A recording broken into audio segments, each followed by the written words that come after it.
क्या हाल चाल भाइयों। आज हमारे पास नया टॉपिक है, इसके ऊपर बात करेंगे। तो आज हम बात करेंगे प्रोजेक्टाइल मोशन के ऊपर। तो प्रोजेक्टाइल मोशन होता क्या है, बेसिक्स क्या होते हैं सब सीखते हैं। ठीक है, तो प्रोजेक्टाइल मोशन तो सबको पता ही होगा लगभग मतलब डेरिवेटिव्स ये सब नहीं पता होंगे, फॉर्मूला नहीं पता होंगे, रेंज वेंज नहीं पता होगा, लेकिन मोटा मोटा पता होता है क्या होता है।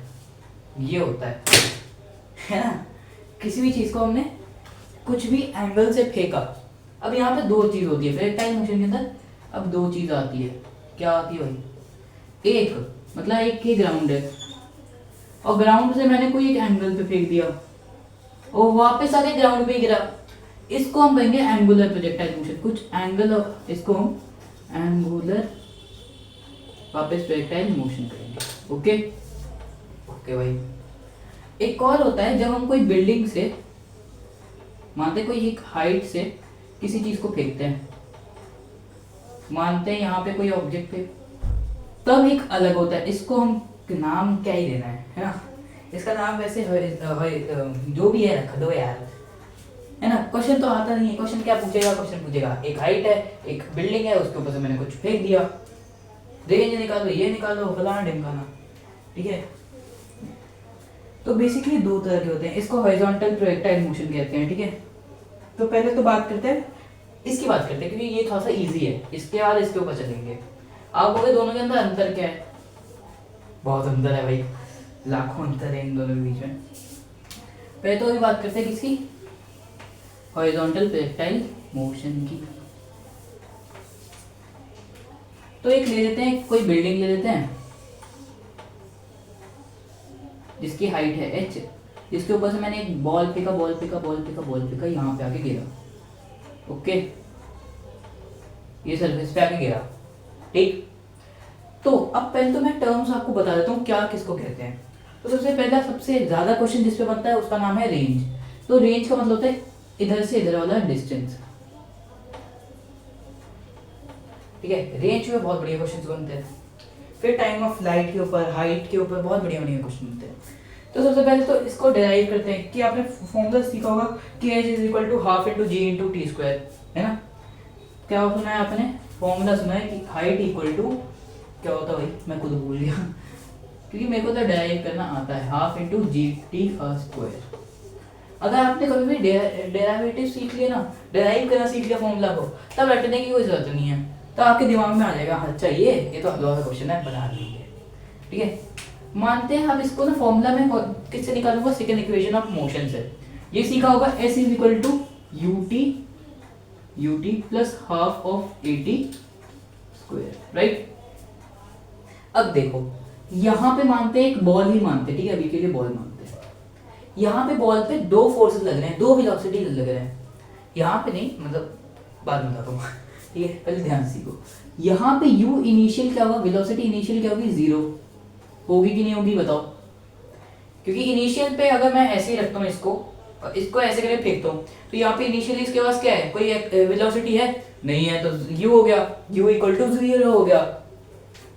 तो यहाँ पे s is equal to, s क्या होता है, डिस्टेंस होता है, डिस्टेंस यानी कि हाइट को कहते हैं। ठीक है, ये तो height equal to U T क्या हो गया, यू टी, अगर u 0 है तो t कुछ भी रख दो तो 0 ही होना है, plus half of A T. अब बताओ यहाँ पे अगर बॉल है यहाँ पे, तो एक ही तो फोर्स लग रही है यहाँ पे, कौन सी, ग्रेविटेशन। अच्छे से नहीं लिखते हैं, ग्रेविटेशन, हाँ कि ना, ग्रेविटेशन। यानी कि height equal to half into G T square, right. यही तो फॉर्मूला इन्होंने चेक रखा है।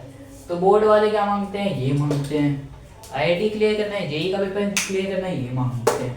ठीक है, ठीक है। तो मतलब सच बताता हूँ, एक चीज़ बताता हूँ, स्कूल में अगर आप ना कितने भी मार्क्स ले हो, जेईई खतरनाक चीज़ है, जानवर है वो स्कूल के मार्क्स से कभी भी डिटरमाइन नहीं होती।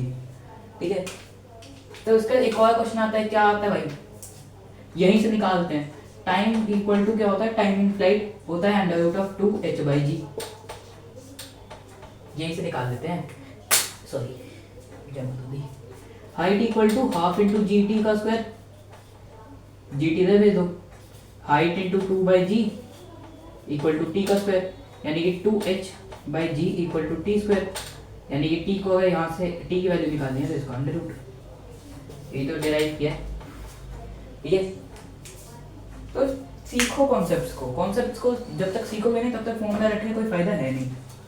अब हाँ, अब सबसे खतरनाक चीज आती है, खतरनाक मतलब इन द सेंस अच्छी सी चीज आती है, क्या? तो आती है रेंज। तो रेंज होता है, अब खुद ही सोचो रेंज हम कैसे निकालेंगे? डिस्टेंस होता है रेंज का मतलब, speed is equal to distance upon time, right? हाँ कि ना? सच बता। तो डिस्टेंस क्या होगा? डिस्टेंस हो गया हमारा, डिस्टेंस हो गया स्पीड इनटू टाइम। स्पीड क्या होता है? वेलोसिटी।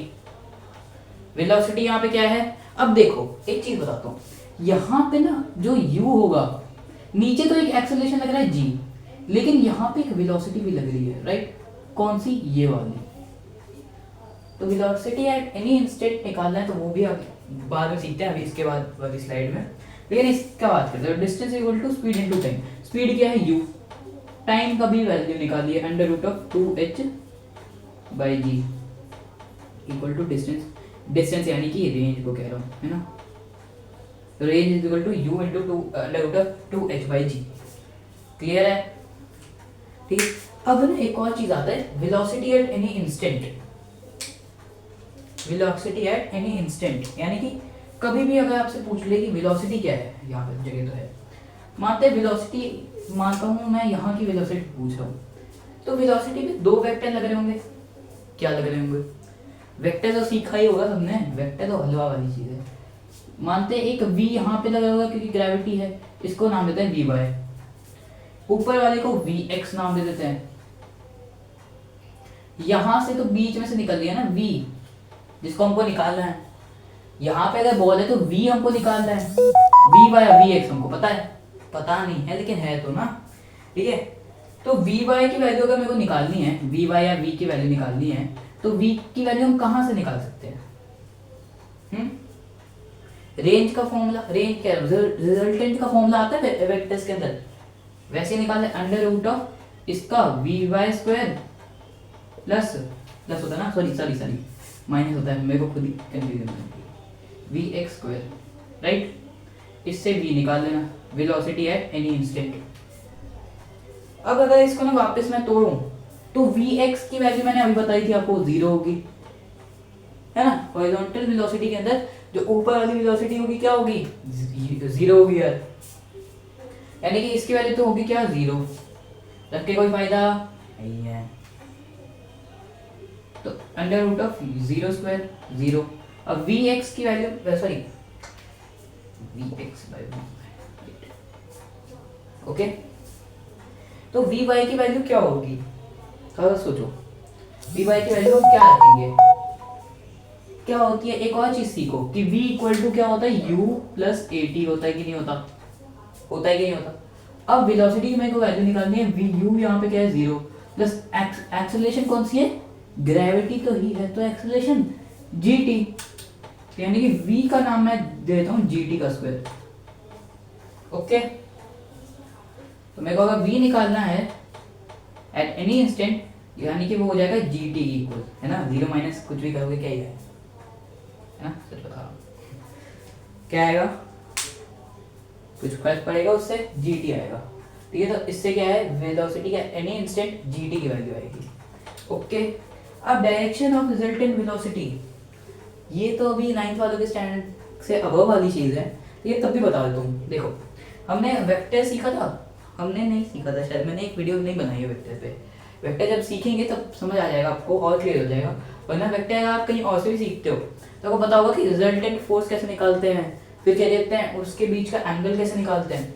तो हम डायरेक्शन मानते हैं कि यहाँ से मेरे को डायरेक्शन चाहिए, तो डायरेक्शन कैसे दे सकते हैं? इसको ही मैं यहाँ पे उठा के लेके आता हूँ, रुको। ये सब तो नोट कर लिया, नहीं किया तो एकदम बैक कर लो, नोट कर लेना, फिर आगे बढ़ना, वरना समझ नहीं आएगा। यानी कि अगर मैं यहाँ पे एक बॉल का इंस्टेंट ले लूँ, यहाँ पे एक बॉल है, तो एक लग रहा है यहाँ पे vx, यहाँ पे लग रहा है vy, है ना? और यहाँ कहीं से निकल रहा है v। तो अगर मेरे को v की वैल्यू निकालनी है, v की डायरेक्शन निकालनी है, v की वैल्यू नहीं, v की वैल्यू तो हमने निकाली ना, gt होगा, है ना? v का अगर डायरेक्शन निकालना है तो डायरेक्शन कैसे निकालेंगे? यहाँ से अगर कोई अल्फा डिग्री का एंगल है, यहाँ से बीटा डिग्री का एंगल है, तो हम ये कह सकते हैं कि यहाँ से अगर मैं ले लूँ V Y cos alpha equal to V की डायरेक्शन आ जाएगी, हाँ कि ना, हाँ कि ना। सर यहाँ पे कॉस नहीं दिया था, यहाँ पे दिया था tan। अब कॉस मैंने क्यों बोला, टेस्ट करने के लिए, थोड़ा सा अपने दिमाग को भी कभी कभार ना वो दिया करो, मौका दिया करो, कब क्या लगाना है, कब क्या लगाना है, कब कहाँ लगाना है, ठीक है। तो tan थीटा की वैल्यू क्या होगी, कौन सी थीटा, इसकी, इसको ही थीटा कह रहे हैं, ठीक है, इसको ही थीटा कह रहे हैं। तो थीटा की वैल्यू क्या होगी भाई, तो थीटा की वैल्यू होगी भाई, tan थीटा की वैल्यू होगी वी एक्स, है ना, V X by V Y, sorry V Y by V X, opposite हो जाता है कभी बार, ठीक है। तो वी वाई की वैल्यू क्या थी, G T by V X की वैल्यू अगर हम कुछ भी रखते हैं तो उससे हम निकाल सकते हैं। इसको मैं आपको बस हिंट दे रहा हूँ 9th वालों को कि ये फिर 11th वाला चैप्टर आ जाएगा, क्योंकि फिर वी एक्स की वैल्यू हमको इंटीग्रेट भी नहीं डालनी पड़ेगी, फिर अंडर रूट लेना पड़ेगा, अंडर रूट कह रहा हूँ, tan माइनस की माइनस लेना होगा यहाँ पे, tan की पावर -1, बहुत ज़्यादा हार्ड हो जाएगा उसके लिए, और एक स्लाइड में सिखाना और छोटा बनाना, कंप्रेस बना रहा हूँ मैं वीडियोस को इसलिए क्योंकि शॉर्ट नोट्स की तरह देख सको, एग्जाम से एक रात पहले देखा खत्म, ठीक है। तो ये तो चीज़ थी, ये आप करनी चाहिए थी, एग्जाम से एक रात पहले होगी नहीं, करनी चाहिए थी। अब बात करते हैं angular velocity, angular projectile motion की। अब बात करते हैं किसकी, एंगुलर प्रोजेक्टाइल मोशन की। एंगुलर प्रोजेक्टाइल मोशन का बात क्या था, क्या कह रहा था वो, कि जमीन से फेंकूंगा, जमीन पे गिरेगा। मानता हूँ यहाँ पे एक ग्राउंड है, राइट, यहाँ से मैंने एक बॉल रखी है, इसको मैंने लात मारा, ये कुछ एंगल से गिरा, सॉरी ये बॉल है भाई, थीटा लिखने की आदत हो गई है।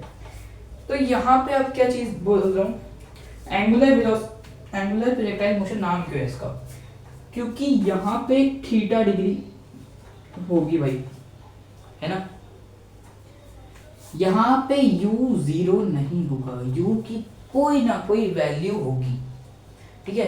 यहाँ पे अगर मैं किक करूँ बॉल को या किसी भी चीज को फेंक रहा हूँ तो यहाँ पे इसकी मार के गिरने की आदत होगी है भाई कुछ भी चीज को फेंक रहा हूँ, कुछ भी एंगल से, है ना, कोई भी एंगल से फेंक रहा हूँ तो यहाँ पे u कुछ ना कुछ तो होगा ही, राइट, होगा भाई। चलो फिर अब यहाँ पे ना कॉस थीटा, टैन थीटा ऐसी चीजें आएंगी, डरना नहीं है, ठीक है। तो सबसे पहले तो अगर रेंज का ना मेरे को मैक्स वैल्यू निकालना है तो मैक्स वैल्यू सबसे आसान होती है, मैक्स वैल्यू होती है रेंज का, रेंज क्या था, रेंज था इधर से लेके इधर तक का डिस्टेंस, तो रेंज की वैल्यू यहाँ पे क्या हो जाती है u²/g, अगर मेरे को मैक्स वैल्यू निकालनी है तो। और रेंज कब मैक्स होती है, जब एंगल क्या होता है 45 डिग्री, ये याद रखना। कभी नीरज चोपड़ा को देखा है, जब वो जैवलिन थ्रो करता है तो हमेशा तो नहीं, जब भी वो करता है तो 45 डिग्री के एंगल पे फेंकने की कोशिश करता है। कोई भी अगर फेंकता है ना, किसी को भी अपने एटमोस्ट उससे पावर से फेंकना है तो 45 डिग्री के एंगल से फेंकता है, ठीक है। अगर मतलब कोई भी, अगर आप सब कभी भी वो फेंकते हो, कैच खेलते हो ना बॉल से, ये तो कभी 45 डिग्री एंगल पे फेंक के देखना, बहुत ऊपर जाएगी, बहुत रेंज कवर करेगी, okay.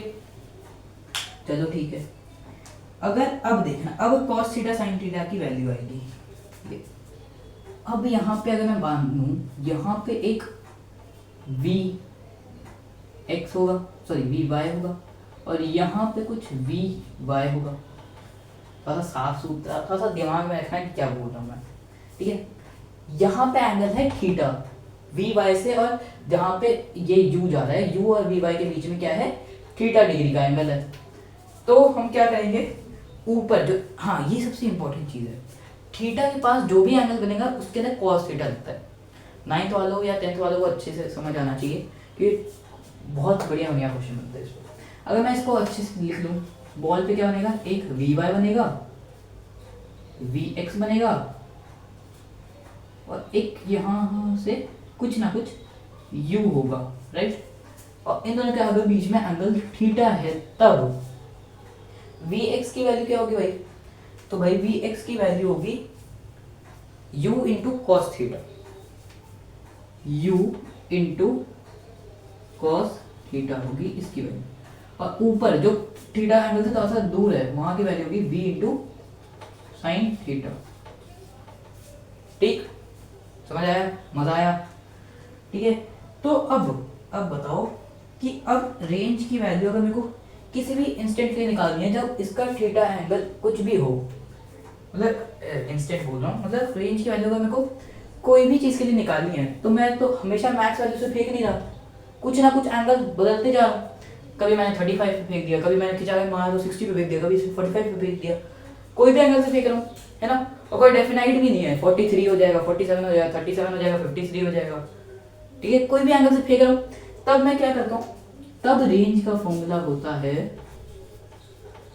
Range equal to U square into 2 sine theta cos theta by G. समझ आया? खतरनाक चीज है, ठीक है। इस फॉर्मूला को ना आप सब इंपॉर्टेंट बॉक्स में डाल देना, ठीक है। और जिसने नोट्स बनाया क्या उसके लिए तो बढ़िया ही है, ठीक है। अगर मेरे को हाइट एट मैक्स निकालनी है, हाइट एट मैक्स क्या होगा भाई, तो हाइट एट मैक्स निकालना है अगर मेरे को ये वाला, तो हाइट एट मैक्स की वैल्यू क्या होती है। अब इसको अगर मैं डेराइव करने लगा तो ये शॉर्ट वीडियो भी लॉन्ग हो जाएगी, ठीक है, डेराइव करने की जरूरत नहीं है, ठीक है। ये वाली चीज़ सबको डेराइव कर भी लोगे ना तो ज़्यादा अच्छा नहीं लगेगा आपको, क्योंकि वो भी खतरनाक चीज़ ही होती है, इसका डेरिवेशन ही बहुत खतरनाक है, तो आप क्या ये रखोगे। तो हाइट एट मैक्स होगा you square into sine theta into cos theta bye 2g, not g, 2g, ठीक है, हाइट एट मैक्स, ओके। और हाँ, एक और आप सबके लिए क्वेश्चन दूं, नहीं ये तो फिर आपको आता ही है, मैंने अभी बता दिया था मैक्सिमम रेंज कब होगा, तो मैक्सिमम रेंज तब होगा जब हम 45 डिग्री एंगल से किसी भी चीज़ को फेंकेंगे तब।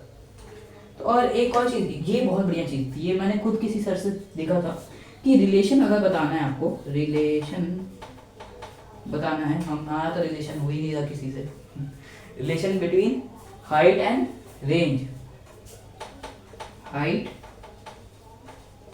एंड रेंज, तब क्या होगा ये याद रखना कि 4h by r equal to tan theta. ये क्लास 11th वाले की बात है, क्लास 9th वालों में भी बहुत कम आता है tan थीटा, है ना, ऐसे क्वेश्चंस बहुत कम आते हैं, ठीक है। तो वैसे आएंगे भी तो याद रखना कि relation between height and range is 4h by r equal to tan theta, ठीक है। और हाँ चलो बताता हूँ, हमने अभी कहा था ना 45 डिग्री एंगल पे, इसी से डेराइव करते हैं। tan 45 क्या होता है, 1 होता है ना, सबको पता होगा। तो 4h by r equal to your 1, यानी कि 4h equal to your range, ये भी याद रख सकते हो, ठीक है। कि अगर हाइट का चौगुना करोगे, ये याद रखना, कभी कभी पूछता है कि अगर रेंज, मतलब अगर मैं कोई मैक्स वैल्यू से फेंक रहा हूँ किसी भी ऑब्जेक्ट को और उसकी हाइट है मानते हैं 2 मीटर, तो उसका रेंज क्या होगा, 8 मीटर। वेरी गुड, ये यही था कॉन्सेप्ट इसका। तो please do not forget to subscribe my channel. आज के लिए इतना ही, सब्सक्राइब कर देना, बहुत मारूंगा।